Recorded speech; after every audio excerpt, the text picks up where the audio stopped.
giving us the chance to fight again in the last game. We know it's still one more game, but the effort we did it today was incredible. It showed the character of the team. Of course, it wasn't our best performance, but we came here to win. That's what we do. And the mentality of these guys, the substitution. I want to talk about today the substitutions. Stefan, he saved us. Jeremy was unbelievable. All the players that came in was exceptional. This talks about the team. I mean, ultimately, it was Erling Haaland's 2 goals that has won you that tonight. But when you're talking about mentality, that save by Stefan Ortega, how do you sum his performance up? This is football, the areas. I think we have the best striker in the world. And today he made the difference. The people talk about him, but today the team needed 2 goals. And Stefan was just simply incredible. We were 1-0 up. If they draw, we were out. So outstanding 3 saves. I have no words. Of course, Eddie was a bit frustrated, but the substitution makes sense because he had a concussion. But I mean, watch this. This is we can do history again, but we have one more effort.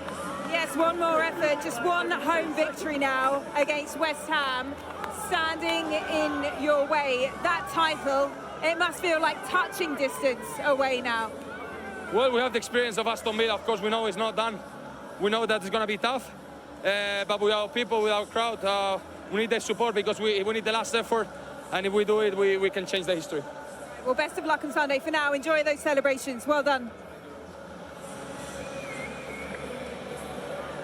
Big moment for Manchester City. Their fans as well as their players have been there, seen it all, done it all before, and they know all they have to do to guarantee another Premier League title, an unprecedented 4th consecutive Premier League title, is win on the final day. Just you saying that, Kels, it's just absolutely amazing. I think the game was a little bit weird today.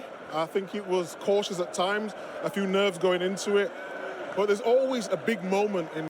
Hello guys, it's the Philosopher back with you again, and with this win today, City moves one step closer towards another league title again for a 4th time in a row, where Pep Guardiola will make history if he wins this Premier League title again for winning it 4 times in a row. So let me guys know what you think, if you guys think that Arsenal will win the league or if Manchester City will win the league on the final day. Let me know. It all comes down to the final day. If City is to lose or draw and Arsenal is to win, Arsenal will win the league title. Let me know. In a title race, and Ortega's save with Son was just absolutely magnificent. You see the spirit here, you see the team, they've got the know-how, they've got the knowledge, and it was, can they put in a performance? It was a game, from a City's perspective, I was worried about with a record here, but they just deliver. In the vital moments, it's the mentality, it's tactically, everything about this team is just great. And to be going for your 4th league title in a row, it just sounds like madness. You know, we watched the great teams, the Man United teams for so many times, and then this City team, to be in the race for 4 is just remarkable. It really is. And potentially a double as well. It's madness. It's absolute madness. I can't speak highly enough of this team. And I think it's just the will to go and do it again, because you've won a Premier League, I won a Premier League, and after that, it's almost like I was satisfied with what I've done.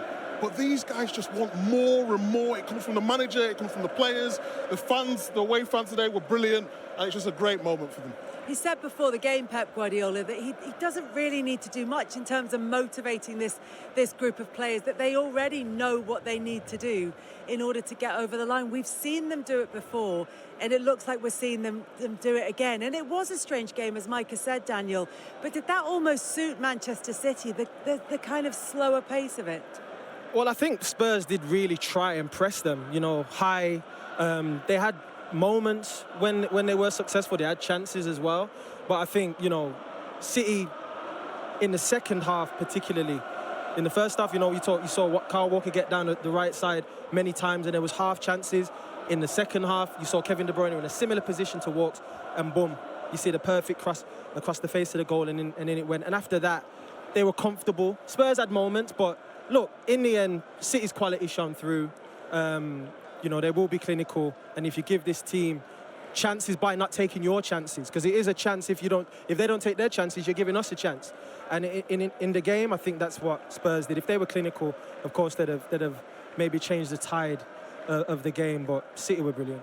They can win games in all kinds of ways, Jamie. And again, today was a different type of match, a different type of occasion with all the subplots that were running underneath it. But yeah, but a lot of the time when you talk about City in the big moments, it's a dynamic duo of De Bruyne and Haaland. That's the difference. That's the difference. And they defended well, and the keeper, and we'll talk more about him afterwards. But when you've got a player like Kevin De Bruyne, that, well, no matter what position you put him in, never gets phased, finds the right pass, the right way to pass, and then Haaland's hunger to get in where it hurts between the two posts and get his goal. And that was really the difference, because there wasn't a great deal between the two sides. Tottenham had some great chances. You know, Ortega was magnificent, but that's when you've got someone like De Bruyne, you've always got a chance. So Manchester City go into the final day of this Premier League season on Sunday against West Ham, knowing that they are 2 points clear of Arsenal. Just one in it in terms of goal difference, but Arsenal's is slightly better, which means that if Manchester City were to get a point and Arsenal were to win, then it would go Arsenal's way. Also worth pointing out that Aston Villa are now officially in next season's Champions League. They cannot be caught by Tottenham after their defeat by City. But this extraordinary title race that has ebbed and flowed all season comes down to the final day. Maybach music. Can anybody out there hear